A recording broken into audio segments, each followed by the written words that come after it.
Okay, I know it took a while, but it looks like we're gonna need to make a little space because the truth has finally arrived. The long-awaited truth about what really went down between Louie, Teresa, and her former co-host, Melissa Pfeister. Big receipts have been dropped, and they just once again proved that someone who was once in their innermost circle has absolutely nothing nice to say about Teresa or Louie at all. In fact, it is just the opposite. We've all seen Teresa and Louie and the whole lot of them really pushing that Namaste Bitches brand. I mean, in nearly every scene they shot this season, one of them or all of them was wearing the podcast merch. The same podcast that went on a break and never returned. And everyone wondered why. Well, now we know. Actually, I knew and I tried to tell you guys, but now we have proof. In the form of a text exchange between Melissa Pfeister and Gabriella of Melissa's Old Nose, in which Melissa confides in Gabriella about the true state of her relationship with Teresa and Louie. Things had been tense between the trio for a while. On the podcast, you could hear it, you could sense it, you could feel that something was off. But then at Bravocon, things got worse and shit went all the way south. And the root of what went wrong boils down to two things. Louie not wanting Teresa to share the limelight, and Louie not wanting a woman around who he can't control. They didn't even want Melissa at Bravocon.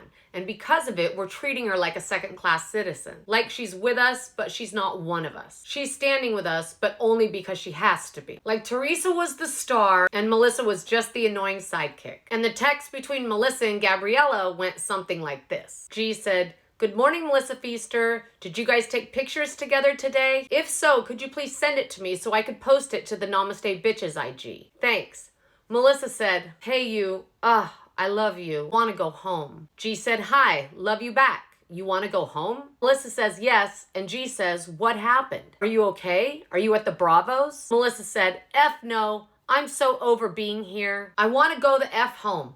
G says, "Who hurt you?" Melissa says, "Guess." And G says, "Louie? I'm so sad knowing you're hurt. I thought you were at the Bravos. And I was literally waiting to see pics of you and Tree." Melissa says, "I'm just so spent, G. I feel like I've been in the ring for 48 straight, then running 16 marathons. It's just so much stress with them every day in and day out. Every single day." G said, "I know it's a lot. I may show them love and support, but I don't agree with how they're all treating you. It's so upsetting. You do so much, and this is all too much on you. It's not right, and it's 1,000% not fair." Melissa said, "I know, it was hard. I'm not gonna lie, G. Yesterday was hard, and today was an absolute kick in the face." G said, "I can imagine."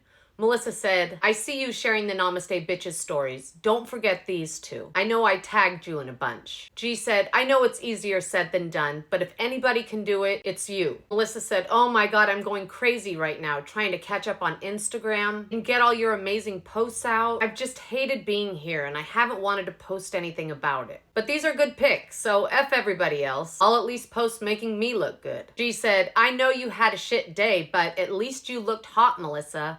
And I'm sorry things didn't improve." Melissa said, "This is just so hard every effing day. And I know I tell you, but I just hope you know how much I love and appreciate you always being there and in my corner." G said, "Thank you. Love you too. Stay strong." Melissa said, "Teresa's begging me to come talk to her.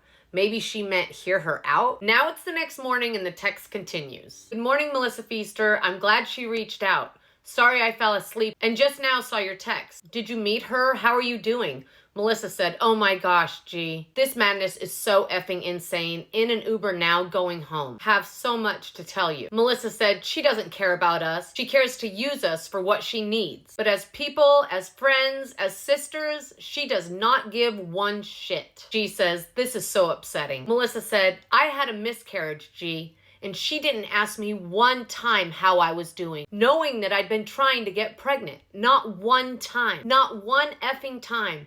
Instead, her and her husband annihilated me, screaming, yelling, degrading, and humiliating me. My friend, my sister." G said, "She's cold. I'm sorry you're going through this and beyond heartbroken that you lost a baby. She's given you every sign to prove that she doesn't care. So effing wrong. You don't deserve this." And Melissa said, "Thank you, G. You have no idea how much that and you mean to me. Honestly, I can't believe how badly it affected me." Now it's Wednesday, November 22nd, and Melissa says, "Can you add that post of you made of my pics, Rockstar Glam by the incredible at Makeup by Maureen? She and Lindsay were my only saving graces during Bravocon effing hell." Then on December 5th, G said to Melissa, Every time you talk about this, you help so many. And by this, she's talking about her miscarriage and the fact that she shared the news on that podcast that she shared with Teresa. Then G asks, how did Teresa respond, if she did at all? And Melissa said it was a joke. Not for 1 second would she think that her and her husband's disgusting, vile, narcissistic actions had 1 ounce of contribution to what happened to me during that hell of a weekend. And essentially told me yet again, I'm probably just not meant to have another baby and not to force it. And she's exactly right. I remember because I listened to that exact episode and I remember how awkward it was. The whole thing felt awkward and forced and fake. Then on Saturday, December 9th, Melissa said, I'm so disgusted by them, it's not even funny. G says, I keep saying it to myself. It's unbelievable the way that they act. Then again, I'm seeing it for myself, so I definitely believe it. So crazy. Melissa said,